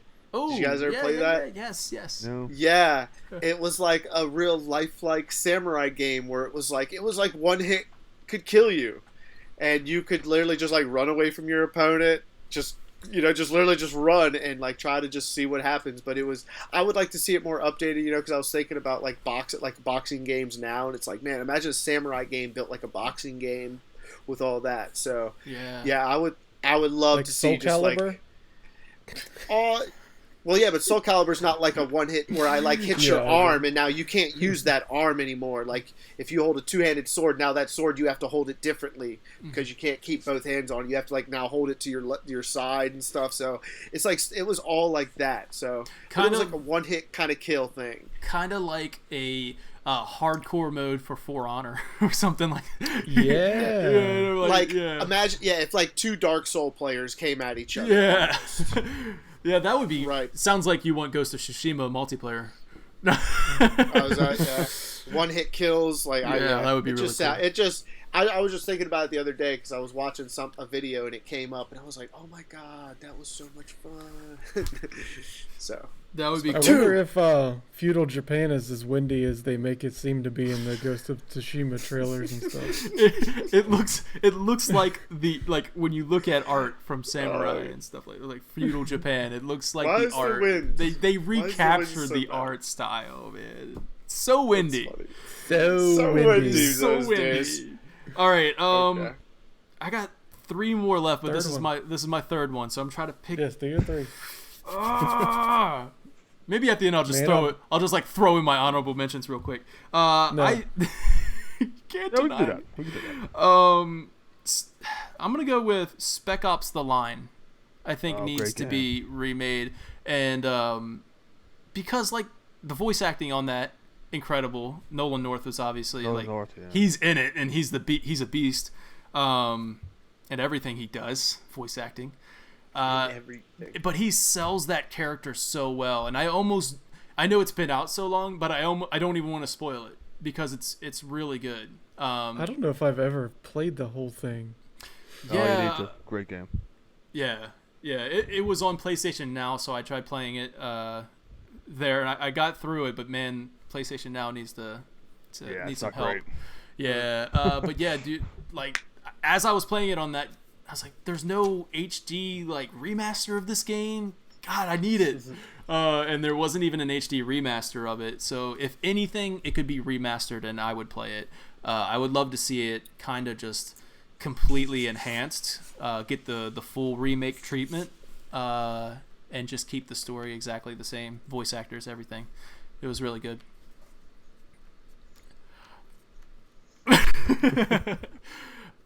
Steven, what do you got, man? So I had one in my head, then I had another one popped into my head, but I'm gonna go with Grand Theft Auto Vice City. Ooh. Just because the setting of that game was so phenomenal, and Ray Liotta's in it, so that's Ray really Liotta's cool. in it. But no, just the overall like atmosphere of that game is just amazing, and I would love to see it set in like a Grand Theft Auto 5 graphic powerhouse, something like that. Next gen. Right. You would think like with what they've done with Grand Theft Auto now that they could make Vice City in like a week. You know, Right. It's like, oh, we can do that. Yeah, no problem, bro. How many? Just It's a mod. just two giant islands. mod. That's all. 2 giant islands. We got that. Sure. Why don't we just throw in another one? Let's just do it. Yeah, no, that would be really cool. Right. That would be actually interesting if they went that route.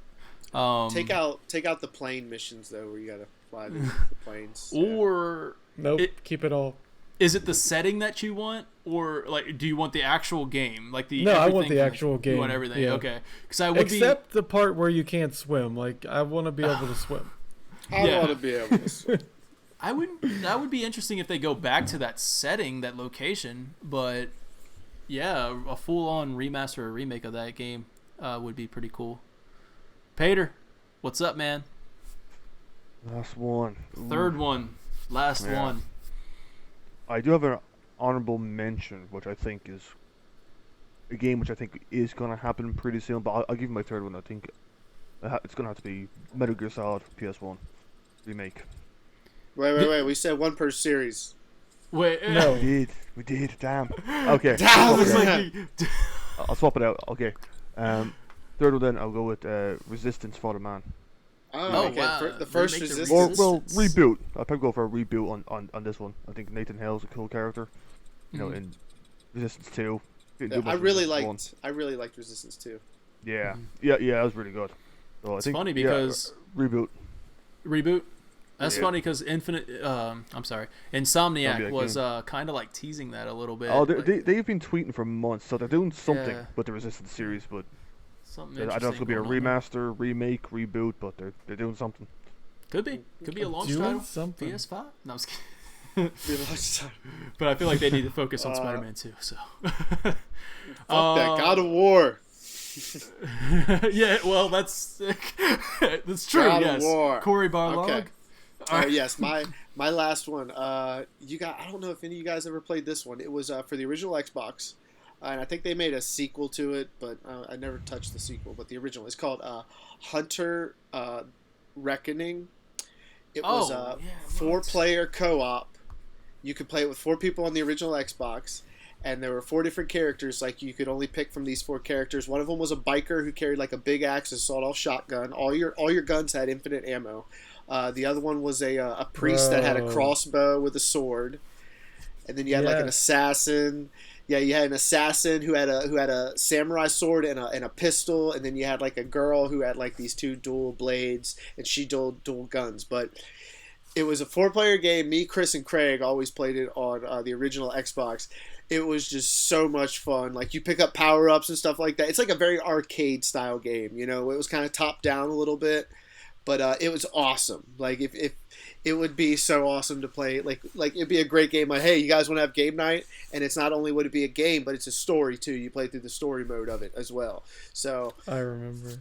yeah, that's it was like you were in like an asylum or someplace, and there were the zombies coming out the ground that you had to kill, or they were vampires or something. I don't remember, but it was awesome, and we played the hell out of it. Hunter Reckoning. Hunter Reckoning. Dang. All right. Forgot Nice. about Right. that game. That's right. I That's did it. cool. I did it. That's why it's on my list. All right, guys. You guys ready? Steven, he just You guys ready for that? That was a good. Those are some good games. I'm gonna throw some honorable mentions in there. I Just think because, I won. I just want to say that. I think Yeah, if we were keeping score. Honorable mentions. Since Final Fantasy VII got remade, it got a lot of us thinking about other Final Fantasies being remade. But as long as it's faithful to the original, I would know what you love want. to see. Faithfully. Ooh, well, I'm in the way of that. You gotta rotate this way, the other way. There it is. Like- That must be 8. I Yeah. said Final Fantasy VI remake, like a full blown remake, making it modern day would be awesome. Just because Final Fantasy VI was a SNES game, so you can imagine taking that incredible story and those amazing characters that they have in that game. Some of the best character building in Final Fantasies. So I think Final Fantasy VI would be an amazing remake. Final Fantasy X remake also. But We just keep throwing stuff out there. yeah, just because 7 got me all thinking about remakes, but they have to do an actual remake, not a weird timeline thing. Although not a weird. stupid Although timeline. 8 would have made a lot of sense for the whole alternate time and time travel thing, because there's a literal sorceress in there, so that deals with that kind of stuff. So, Spoilers. but yeah. Any honorable mentions before we move on to the ad-lib game? The ad-lib game. Mercenaries. Oh yes, Oh yeah. yes. Mercenaries would be tight.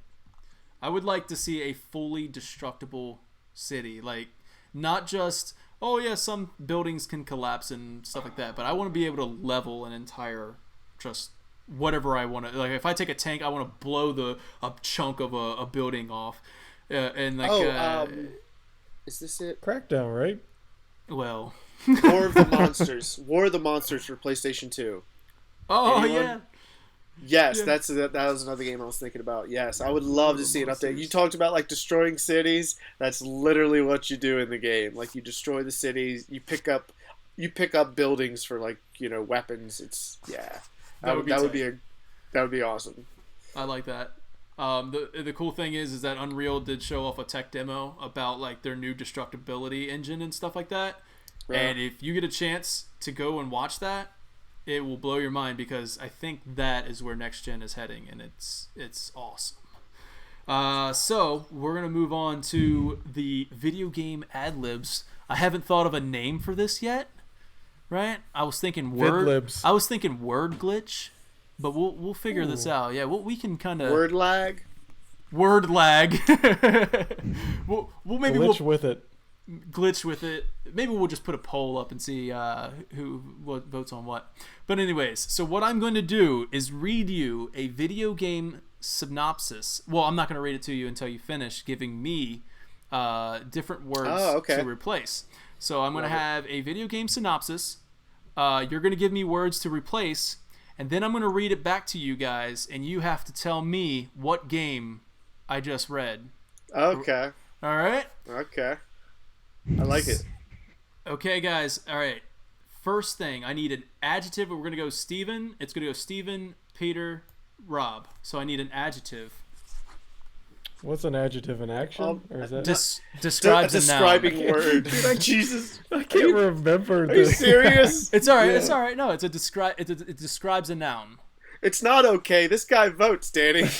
It's not okay. Hey, that's very nice. I had to ask my I'm wife gonna what an get sold adverb off was. this. So Oh my god, you guys. what adjective describes a noun? Like explosive? Yes. Perfect. Explosive. All right. Yeah, that's sort of.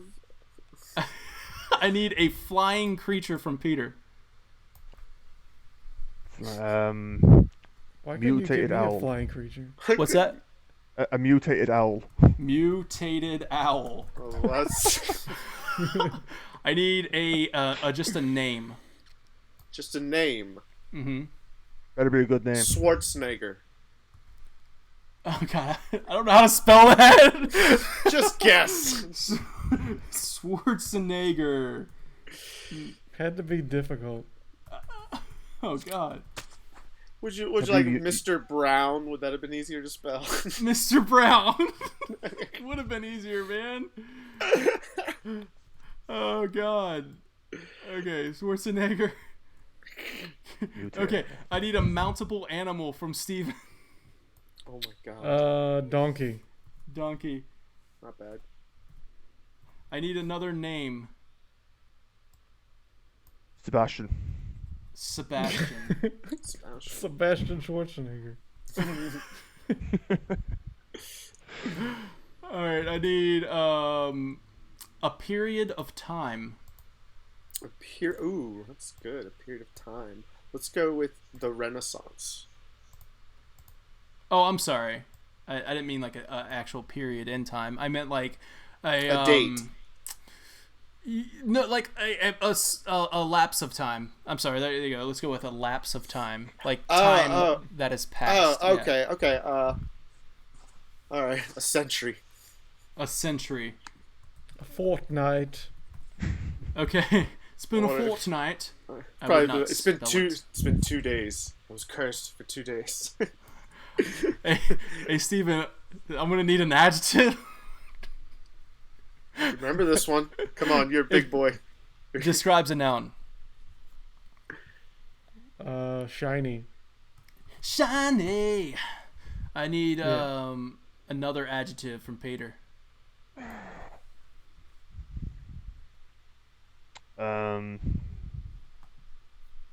Dull. That work? Did you say dull? Dull. Yeah. Dull. Dull. Yeah. Dull. Dull. Okay. Yeah. You really put me on the spot there. It's That's okay. Why didn't you I need give a. Robert the damn adjective? He had no time Yeah. to prepare. No time at all. I think I need to do this on my phone too, because my computer's dying. I need a thing. A thing? Like a thing. noun?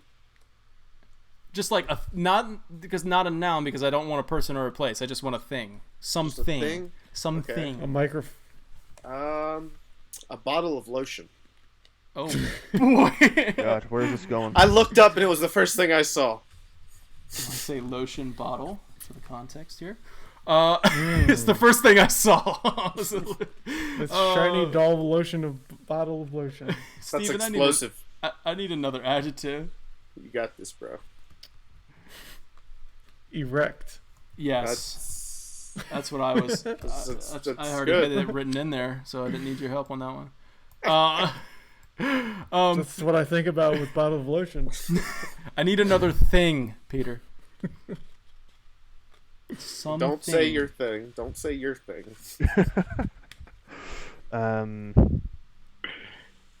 Wood. Wood. that was good right there. That one's good. All right, I need a place. Place. Mm-hmm. My grandmother's Scranton. kitchen. Grandmother's kitchen. I'm really interested in this. This is. All right. Granny's kitchen. Granny's kitchen. Come on, what's going on here? Granny's kitchen. I don't know what's happening. It keeps like erasing what I got. Okay, Uh-oh. just say movie theater. Does that work? No, hold on. Grandmother's Technical difficulties. kitchen. I need an adjective. Cheesy. Did you just take a picture of yourself? No, I took a picture of Danny. I need an adjective. Right, another one. Mm-hmm. Smiley. Does that work? Smitey? Smiley? Smiley. Smiley. Okay. Oh, they're smiley. I need plural things. Plural things. Garden hoses. Twins, Basil. I need a noun. Plural nouns from Steven. Tacos. I need nope, I already got that. I need a verb. It's what you do. Is this English class? Or Um, Irish class for Peter? Yeah, It's what you do. You do. It's a doing word. Mm-hmm. It's like what So- you. Yeah, like run is a verb. Okay, so whistling. Whistle. Okay. Whistle. I'm gonna change it to whistled. Yeah. Cause it was I past really need to tense. go back to English class. Oh, you're alright. Maybe Irish Irish class. class. You might want to start with Irish class and then work I your way need- from there. I need a number. A number? Mm-hmm. Oh my goodness. Why are you so giddy 100 over a number. billion. 100 billion. Billion. Couldn't do just 5. Jesus, Couldn't do just say 5. that was fun. That was fun. I'm gonna take a screenshot in case if it like dies on me. All right, I need a verb like ending in ing. Dabbing. Oh god.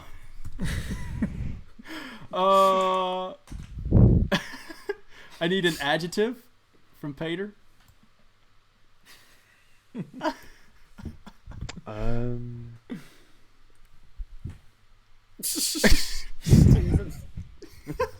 Why? You can use colors. Simultaneously, all 5 people stopped watching the video. Simultaneously. We can go with colors, right? So red. Red? Yeah, red. Okay. Let's go with a name. Another name. Mhm. Okay. Pissant. Huh? Pissant. Pissant? It's pronounced pisont. Steven, I need an article of clothing.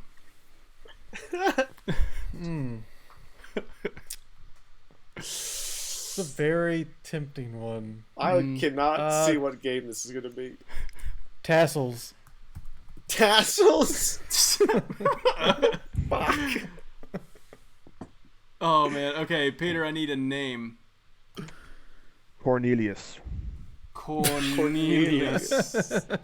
You guys are really going all out for these names I can't spell.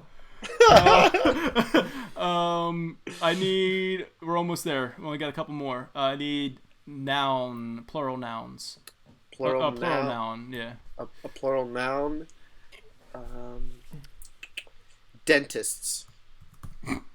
Okay. Steven, I need a past tense verb, so ending in ed. Let's see. Sharted. I need an adjective. Blue. I'm going easy. Blue. Yeah, all right. Red, blue. 4:30 in the morning. I'm going easy. Oh Shit. man. I'm sorry. That means this one's been going on for at least 2 hours. I'm gonna post these in like individual ones too, so this will be a separate video as well. I need a thing. Thing. Cat's paw. Catapult. Cat's paw. Cat's Cat's paw? A cat's paw. I would have. This is some. I did not expect some of these answers. Like a. All right. Need a verb.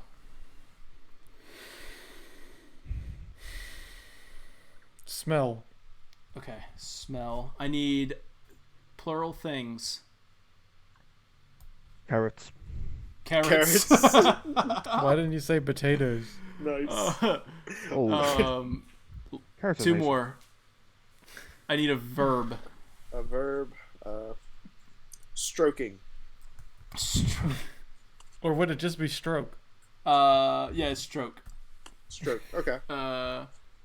Okay, and now this is a very important one. It is the. And you gave it to big one. Steven. It's going to Steven. I need a thing. It's the last one. Banana. Okay. All right, you guys ready? No. All right. Yes. Okay. Carrots and bananas. One. Yeah. Oh, let me take a picture real quick, just in case if this thing dies on me, so that way I can read it off my phone. Okay. And this is a video game synopsis. It's a video game synopsis. Yes. I'm And going at to guess the that end, this would not you're guess. going to have to reading it. guess what it is. Okay. One explosive night, a lone mutated owl flies by two longtime companions, Schwarzenegger and his donkey Sebastian, navigating an unforgiving cliffside on the edge of a canyon. The two have been traveling for a century on this offbeat path, through shiny forests and dull grasslands alike. They arrive at their last destination, a tall stone lotion bottle with an erect passage. On the other side lies an enormous wood of near otherworldly construction. Oh God, I didn't get a thing. Somebody give me a thing real quick. Catapult. The catapult spans over the forbidden grandmother's kitchen. A cheesy landscape of plains and canyons with enclosed and cut-off environments ranging from smelly deserts to clefts and tall garden hoses to dark forests and murky tacos. The catapult finally comes to an end at the shrine of a verb. Give me a verb.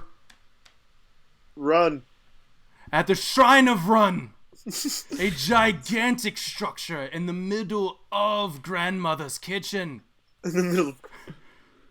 Schwarzenegger and Sebastian whistled their way to the ground floor and the temple's main hall, which is lined with 100 billion stone idols. At the end of this empty hall... oh crap, what was the thing? At the end Bananas? of this empty hall is a thing. Give me a thing. Bananas. At the end of this empty hall isn't a bananas. Here it is shown that Sebastian is dabbing something with him. A body wrapped in a red sheet. He places the body on the banana and removes the sheet, revealing Pissant, a young woman clothed with white tassels. Lord Cornelius, a spiritual leader in Sebastian's society, speaks in an esoteric monologue. That place began from the Renaissance of intersecting dynasts. They are memories replaced by ins and knots and shotted into stone. Blood, blue sprouts, sky, and the one with the cat's paw to control beings created from light. In that world, it is said that if one should smell it, one can bring back the carrots of the dead. But to stroke upon that land is strictly forbidden. What game was that? Oh my god. I thought maybe a Tomb Raider game. South Park. Uncharted. Oh, Uncharted. Oh yeah, maybe Uncharted. That's probably better. It sounds like an episode of South Park. It sounds like an episode of South Park. Word for You word. guys got any more guesses? Well, because I So don't. you got Uncharted, Tomb Raider? Because he said it descended into a temple. And it talks about like a mystical leader. There's artifacts. He talks about artifacts, ancient beings, And the giant lotion bottle. and the giant bottle of lotions. That definitely that. And the murky tacos. All those murky tacos. A tall stone lotion bottle with an erect passage. Or Witcher. Well, the Witcher, he doesn't go down to any tunnels like that. Like that's Yeah, he Well, I does. mean, it's not like a big part of the game. Like that's not the major plot point for the original, at least. Well, for the story, He explores forbidden cavities. I guess I would go with Uncharted. Mm-hmm. All right. One of Steven? Is that your answer too? Uncharted? Yeah, I'm gonna go with Uncharted. Peter, you got another one or? I probably agree with Uncharted, but I'm just gonna say it's one of the Far Cry games. Okay. Do you want me to give you guys a clue? yeah. Yeah. Is it a raging 'Cause we're clue? not- It was mentioned in this podcast tonight. Final Fantasy VII. No. I'll turn that one down. No, not Final Fantasy VII. All right, you know what? This is how we'll do it. Robert gets a guess, Steven gets a guess, and Peter gets a guess. If none of you get it, I'll tell you at the end. All right, ready? Robert. I gotta guess. Okay. I'm trying to think because we discussed it tonight. Mm-hmm. There's forbidden. We can do that. That's Don't forget about the carrots of the dead. That's a dead the giveaway. carrots of the dead. You're right. Dang. Just, Mass Effect. just guess. Okay. Steven, your guess? I had it, but I lost it. God dang it. No, I don't think it's that. Maybe it is. It was something we talked about for sure. Something we talked about tonight, for sure. Peter, you That's got why. one while That's why I want to change my answer. I'm going to go Ghost of Assassin's Creed. Tsushima. What'd you say? What was the? Would you say Ghost of Tsushima? Yeah. Okay, and then Peter? Assassin's Creed. So yeah, that's what I wanted to change my answer to, is Assassin's Creed. The answer is Banana of the Colossus. What?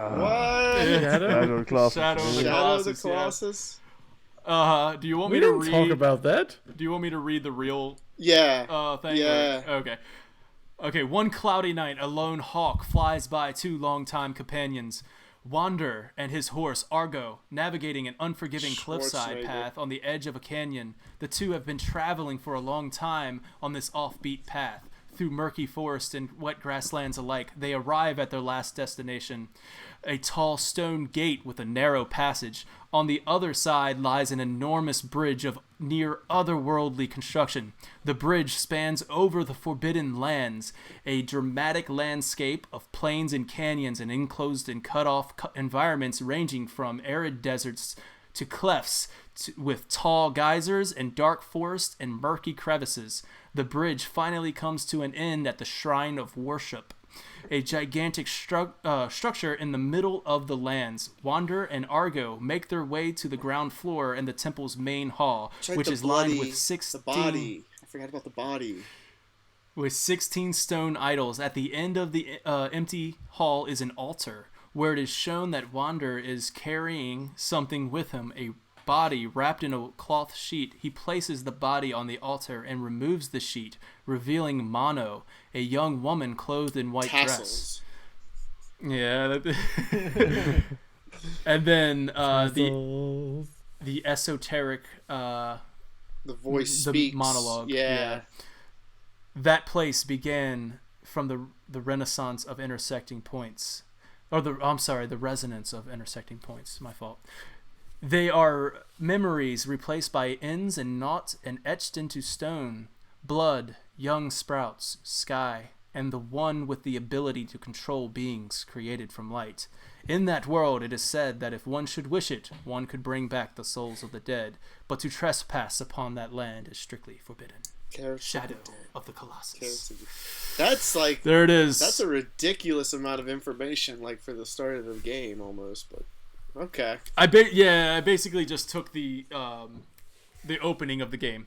Kind of, that's basically the synopsis anyway. Yeah. Okay.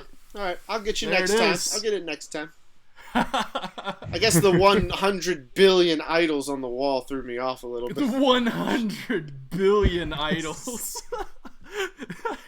That was good, guys. That was a very good podcast right there. I would like to thank you all for joining.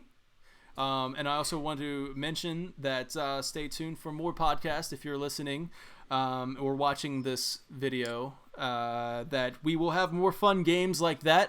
After all, this is game night. We will end it with a game every week. Today was ad-libs, and we got some really fun ones. We got like Jeopardy. We've got what else do we got? Let me check here.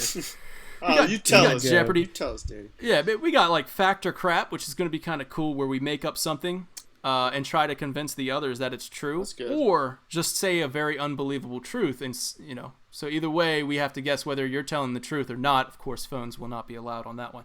And then we've got A to Z games, which is going to be a lot of fun, where we go around and we have to take turns.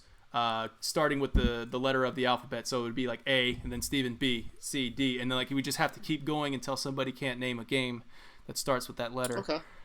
Bacon. Yeah. So we got a lot of games and a lot of fun times ahead. Of course, gaming news, gaming discussions. Thank you so much for joining me for this one, guys. Yo. And yeah. All right. Until next time. Yeah. Thanks, guys. You guys have Game night out. Thank you. Take care.